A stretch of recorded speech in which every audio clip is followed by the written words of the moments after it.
الأطباء دون جدوى.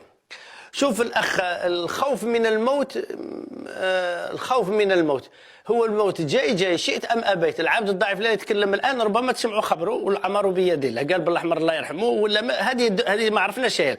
ولكن كاين حاجة تعالج شيء اللي تعالج الخوف من الموت، التسليم للقضاء والقدر. التسليم للقضاء والقدر، يعني واعلم أن الذي أصابك لم يكن ليخطئك، والذي أخطأك لم يكن ليصيبك. يعني مسألة الموت مفروغ منها، خلاص. واحد ما يخممش الموت غادي يقتلوه، غادي يهددوه بالقتل، وغادي يموت، ربما يتخاج، خلاص مفروغ منها. المؤمن يتمشى في هذه الدنيا مرتاح. عندك برنامج ديروا في حياتك تلقى به ربي.